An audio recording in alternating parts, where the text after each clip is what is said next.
Hello everyone. Today we will be reading from the Complete Fairy Tales of the Brothers Grimm. The tale today is The Golden Children. There once was a poor man and a poor woman who had nothing but a little hut and supported themselves by fishing and were living hand to mouth. One day, however, as the husband was sitting by the water's edge and casting out his net, he happened to pull in a fish made entirely of gold. His astonishment was great, and while he was examining the fish, it began to speak and said, "Listen to me, fisherman. If you throw me back into the water, I'll turn your little hut into a splendid castle." "What's the use of a castle," responded the fisherman, "if I don't have anything to eat?" "I'll take care of that too," continued the golden fish. "There'll be a cupboard in the castle. When you open it, there'll be dishes with the very best food on them, and as much as you desire." "If that's the case," said the man, "I can certainly do you a favor." "Indeed," said the fish, "but there is a condition attached to this. You're not allowed to tell anyone in the world, no matter who it may be, how you came by your good fortune. If you so much as breathe a single word, all of it will be over." The man threw the miraculous fish back into the water and went home. However, instead of finding his hut in his usual place, he discovered a great castle and stood gaping at it in amazement. Then he went inside and saw his wife dressed in beautiful clothes and sitting in a splendid room. She was extremely happy and asked, "Husband, how did all this happen so suddenly? I'm really pleased." "Yes," said the man, "it pleases me too, but I'm also tremendously hungry. Give me something to eat." "I haven't got a thing," his wife said, "and I don't know where to find anything in the new house." "No need to worry," said the husband. "Over there's a cupboard. Just go and open it." When she opened the cupboard, she found cake, meat, fruit, and wine. Everything looked at her enticingly. "What more could my heart desire?" she exclaimed with joy. They sat down at the table and ate and drank together. After they had finished eating, the wife said, "Where in the world did all this come from, husband?" "Ah," said the husband, "don't ask me about it. I'm not allowed to reveal a thing. If I tell you, then our good fortune will vanish." "Very well," she said. "If I'm not supposed to know, then I don't want to know." However, she was not being sincere. She kept thinking about the matter day and night. In addition, she kept tormenting and pestering her husband till he lost his patience and declared that everything had come from a miraculous golden fish, which he had caught, and that he had given the fish back its freedom for the castle. As soon as he said that, the beautiful castle vanished instantly, cupboard and all, and once again they found themselves sitting in the old fishing hut. Now the man had to start his work all over again, and he went fishing. As luck would have it, however, he caught the golden fish once more. "Listen," said the fish, "if you throw me back into the water, I'll give you the castle again, and this time the cupboard will be filled with boiled and roast meats. Just be firm, and whatever you do, don't reveal who gave you all this, otherwise you'll lose everything again." "I'll certainly be on my guard," answered the fisherman, and he threw the fish back into the water. When he returned home, everything had been restored to its former splendor, and his wife was ecstatic about their good fortune.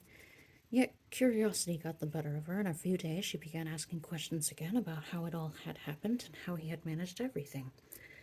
Her husband kept silent for a long time, but eventually she annoyed him so much that he exploded and revealed the secret. In an instant, the castle vanished, and they found themselves sitting in the hut once again. "See what you've done," said the husband. "Now I'll have to live in poverty again." "Ah," said the wife, "I'd rather live in poverty than not know who's giving us all that wealth. After all, I want to keep my peace of mind."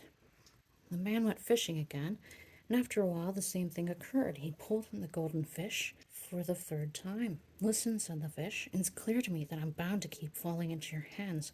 So take me home with you and cut me into 6 pieces. Give your wife 2 of these to eat and 2 to your horse. Then bury 2 in the ground, and you'll reap blessings from them all." The man took the fish home with him and did as he had been told.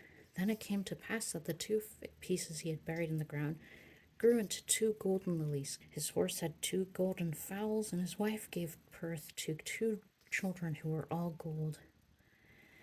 The children grew up and became tall and handsome, while the lilies and horses grew along with them. One day the boys said, "Father, we want to mount our golden steeds and go out into the world." That made the old man very sad, and he replied, "How shall I bear your absence when I won't know what's happening to you?" "The 2 golden lilies will stay here," they said, "so you'll be able to tell from them how we are. If they are fresh, then we're doing well. If they wilt, then we're sick. If they perish, then we shall be dead." They rode away and came to an inn where many people were seated inside.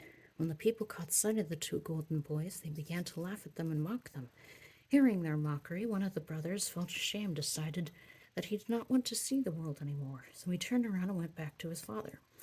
However, the other brother continued his journey and came to a great forest. Just as he was about to ride into it, some people told him, "Don't ride through the forest, it's full of robbers. They'll be rough with you, especially when they see that you're made of gold and your horse as well. They'll kill you for sure." But he would not let himself be scared by that and said, "I've got to get through, and get through I shall." Then he took a bearskin and covered himself and his horse with it so that nothing more of their gold could be seen. He then rode calmly into the forest. When he had gone a little way, he heard a rustling sound in the bushes and voices talking together. "There's one," a voice cried out from one side. "Let him go. He's just one of those lazy vagabonds, poor as a church mouse. We won't get a thing from him," a voice said from the other side. So the golden youth rode safely through the forest, and no harm befell him. One day he came riding into a village and saw a maiden who was so beautiful that he could not imagine any maiden more beautiful than her in the whole world. His love for her was so overwhelming that he went straight up to her and said, "I love you with all my heart. Will you be my wife?" The maiden took such an immediate liking to her that she in turn gave her consent. "Yes, I'll be your wife," she said, "and remain true to you for the rest of my life." So they held the wedding, and just as the celebration was in full swing, the bride's father came home and was very much surprised indeed to find his daughter married. "Where's the bridegroom?" he asked. They pointed to the golden youth who was still wearing the bearskin, and the father was furious and said, "Never shall a daughter of mine marry a lazy vagabond," and he wanted to murder him. Then his daughter pleaded as hard as she could. "But father," he said, "he's my husband, and I love him with all my heart." Eventually the father calmed down, but he could not get over the idea that his daughter might have married a common wretched beggar.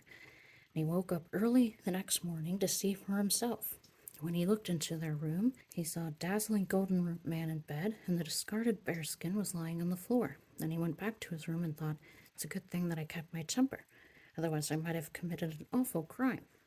In the meantime, the golden youth dreamed that he was out hunting a splendid stag, and when he woke in the morning, he said to his wife, "I want to go out hunting." She was anxious and begged him to stay at home. "You could easily have an accident," she said. But he answered, "I must go hunting, and hunting I shall go."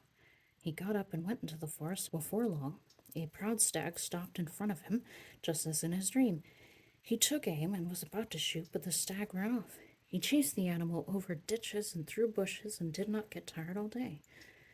But in the evening, the stag disappeared before his eyes, and the youth now looked around him. He saw he was standing before a small cottage, and inside was a witch. When he knocked, the old woman came out and asked, "What are you doing in the middle of the great forest so late?" "Have you seen a stag?" he asked. "Yes," she replied. "I know the stag quite well." Now a little dog that had come outside with her began to bark viciously at the man. "If you don't shut up, you nasty cur," he said, "I'll shoot you dead." "What will you do?" the witch cried angrily. "You'd shoot my little dog dead." Immediately she turned him into a stone, and he lay flat on the ground.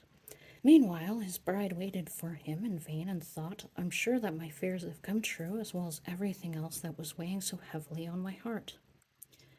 However, the other brother, who was standing near the golden lilies at home, saw one of the lilies suddenly droop. "Oh God," he said, "my brother's had a great accident.